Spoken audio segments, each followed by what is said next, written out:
Hi Libra. So the overarching theme, as I've already mentioned, is the meditation brings answers. There's no rush to whatever it is you are considering in love. But what you're meant to do is the sun. Beautiful energy, even in the reverse. What you're meant to do is play. Libra. You know, meditation, we think, for many, it's daunting. Like, oh God, I've got to meditate? That sounds stressful, right? Especially for the Western mind. But meditation takes all forms. It can be very meditative just doing the dishes. It can be very meditative driving.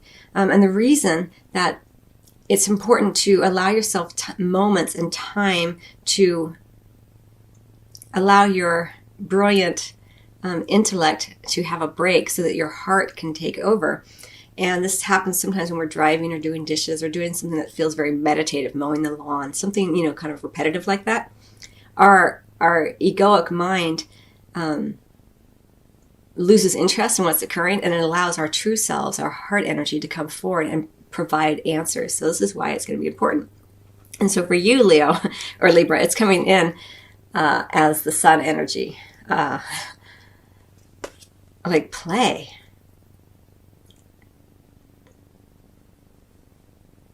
Enjoy. Don't work so hard to come up with a solution. It's working, overworking whatever it is you're thinking about in terms of love or considering in love.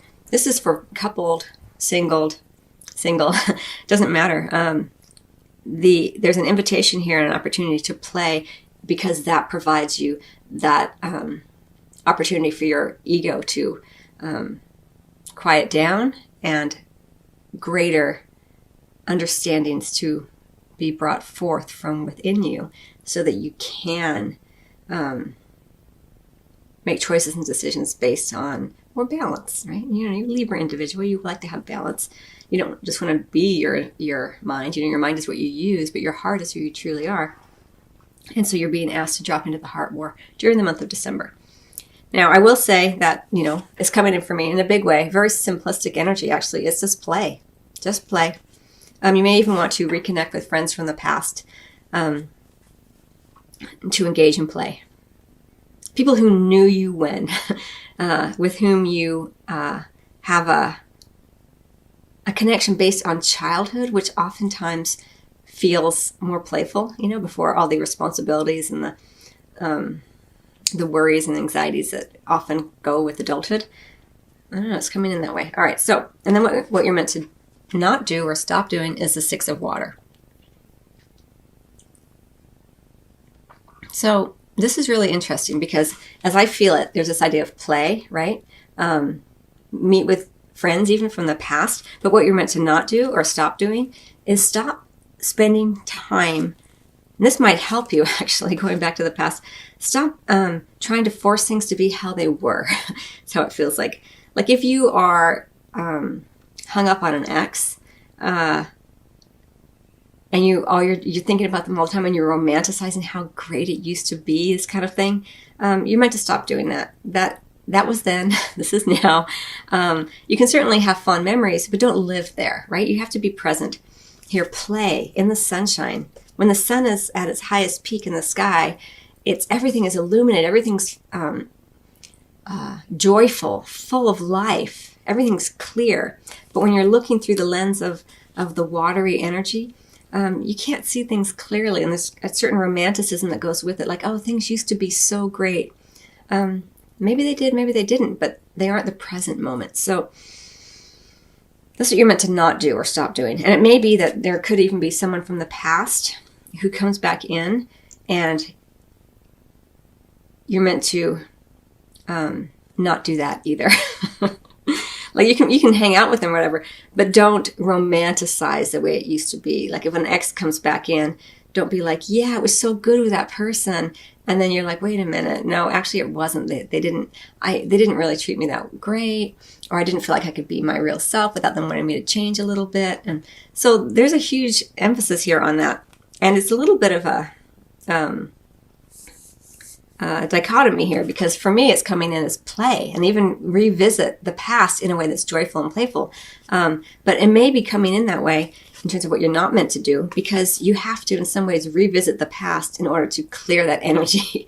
So it may be that if you're playing with people from the past, and it doesn't have to be from the past, it could also just be play, whatever you like to do. Certainly be outdoors as much as you can. Get out of your mind. Do activities outside. Even, running is very meditative. Anything that's kind of repetitive like that. Playing sports gets you out of your mind. Adult games. I forget what I was going to say about that, but anyway, so if, I know what I was going to say. So sometimes when you can be with your friends from the past, they can help you see things more clearly. Like, you could even question them, like, remember when I was with so-and-so, wasn't that great? And then they can, friends are so great with giving you a reality check, like, no, do you remember he or she did this? Or like, oh yeah. But a lot of times we romanticize the past, because we don't want to, be present. It's a distraction of the mind, a construct of the ego that allows us, that kind of, enjoys us being in the past, because it takes us out of the present moment, which is, there is only ever really the present moment where we can find happiness and joy and serenity. Okay, because very often, we look to the past as though, oh, it was so great. But then inevitably, right, the ego comes in and goes, why can't it be like that now? I'm missing that now. So then you go into that spiral of, the present moment isn't good enough. The past was the best, and so it's a very clever kind of construct of the ego, as I mentioned, to divert us into that nostalgia, the past nostalgia, because at first it feels good, and then it usually veers into, I don't have it now. What's wrong with me now? Then it goes into the self-judgment. It's very interesting energy. I'm not going to go on too much about that. And then we have what you can look forward to regardless is the King of Air. So this makes sense because it could be you, or it could be another air sign, a Gemini or Aquarius who's involved here. But I kind of feel like it's you, Libra, because it's a little bit of denial of the present moment. It goes back to this idea of, don't do this. This is not now. This is what was. And, play in the sun. Get out of your mind. If you feel a desire to connect with people from the past who knew you, in a way that was more playful to you, reconnect with them and just check in and see where your fantasies aren't, may not be in alignment with what was actually occurring in the past. I don't know. It's really interesting. And so this is what we can look forward to regardless. A little bit of denial, maybe a lot of denial. It will depend on, of course, upon your individual circumstances. It could also be that you are, with someone who is in denial in some way. It doesn't have to be an air sign, but very likely it is. But we do have the messenger of fire here, which goes beautifully with the sun, all this fiery sun energy, right? An invitation to events, social activities, everyone included, everyone, again, it feels very like games for me, like adult games, like sporting events, and if you are a Libra who doesn't enjoy that, it's even going to things like that, or just being out in the sunshine and playing in the way that you like to play, stroll through parks, invite others. Don't just do your normal, me and my partner, or me as a more solo person enjoying these things. If you have an invitation here, it's fun energy. Everyone's included here, which is really, really beautiful. So you might want to do this yourself and, have a little social gathering, invite a bunch of different people, potluck kind of thing. Or if you're invited, you're certainly being encouraged to go. Wow, interesting. And this is getting more clarity for me too. There's something better. There's something better than what you are wishing for in the past, but you're just not paying attention. There's something better for you now. But if you're living in the past, you can't see it. You have like your blinders on. And it doesn't mean that you always do this, but during the month of December, it's certainly a focus. There may be something that happened for you in December, in the month of December. And it may just be all the holidays creates this idea of looking backwards, So you'll figure it out. You're such a beautifully balanced, loving sign, wanting everything to work out. And so spend more time with yourself rather than asking others for guidance and assistance. And you can certainly ask your guides and angels are always present. You can even ask to be more open to receiving their guidance, But anyway, let's move on because I want to get to we have, under the deck, we have the Messenger of Fire. And then we also have the Lovers under that in this deck. And then underneath the Maiden of Pentacles, we do have the Lovers again. So definitely romantic partnership is very strongly on your mind during this period. And even you may be contemplating a choice in love. And this is why you're meant to spend more time on it from a place where you're in the present and not still looking back with a nostalgic rose-colored glasses type of energy in the bedroom and just in general love and romance, Libra. Okay, let's just clear it out into the physical and sexual intimacy. So what you're meant to do here is really, truly, Libra, pay attention to the details, the minutia of what it means to be in partnership, in sexual, physical partnership with another. Everything here matters, right? So if you are in the bedroom and your partner says, oh, I wish you would do that, or I like it when you do this, or can I do this for you? Everything that is being said, done, whatever, matters in terms of what you are contemplating on the larger scale, whatever you are possibly considering. We have the Lovers under both, under the deck and both.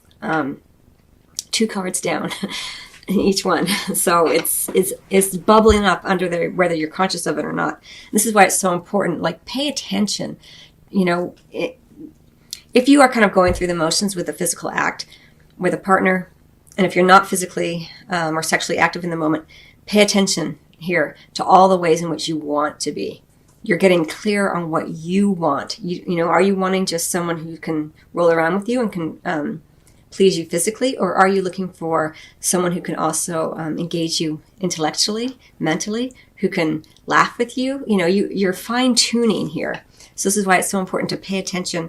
Everything does matter during the month of December. Not to scare you or take the joy out of physical intimacy. It can always be done with a joyful heart, but it is important to pay attention here and have those conversations with your partner. Whatever you are building here will have lasting consequences. This is why I say this, because it's Pentacles energy. What you're meant to not do or stop doing is stop acting like it doesn't matter. With the Ace of Pentacles, you're wanting to build something more stable, whether you're coupled or single. And with the Ace of Pentacles in reverse, in terms of what you're meant to not do, don't pretend or don't act like everything doesn't matter, is how it's feeling. Let me see if I can articulate it more clearly. So what you're meant to not do or stop doing is the Ace of Pentacles in the reverse. Don't give up on the present moment. That's how it is. Don't give up on the present moment. Keep putting energy in. You don't want to walk away too soon if that's what you're considering. You don't want to, even if it's not walk away from a marriage, but walk away from an argument. There's still you're still working on it here. This is what you're being encouraged to do. So, and if you're single, don't give up here. And then with the Nine of Cups, in terms of what you can look forward to regardless in the bedroom, we have the Wish card. Beautiful energy again, and it's the Nine of Cups here in terms of what you can expect or look forward to in the bedroom. Dreams coming true, wishes coming true, is based upon this. We always have free will. It's not just a given. Readings aren't just given to you. You engage with the energies and you take them and you use them with your own free will how you want to. This is why there's a very kind of reflective, slow-moving energy here for you. Even in the bedroom, everything matters. And if you pay attention to what your partner is saying or not saying, or you're paying attention to what you want in love, say you have an opportunity to play with several partners and you're like, I don't know if I want to keep doing that. Does that feel good to me? And you're really getting clear on what you want. Maybe you are have like a sex partner, but they don't match you intellectually, or maybe they don't have the same kind of quirky sense of humor that you might have. And it's becoming, you're attuning more and more to what you want, so you can have what you want 100%. You're not just wanting 60, 70% of what you want in love, you're wanting the whole thing. And it looks like you have the ability here to possibly experience that in terms of your sexual desires, needs, and wants. But you have to be clear. You know, the Nine of Cups, it's a wish card because you've been very clear. You know, we've all heard the stories of, you know, the genie in the bottle or whatever, and then you get one wish, and the person says, I wish something, and then the genie grants it. And like, wait, no, that's not what I meant. You know, it's kind of like that. Like, be really clear here. Libra. All right, I'm going to close your reading because it's gone long. But I wish you much love in all things. Take your time. Be kind and gentle to yourself. And I will see you in the new year.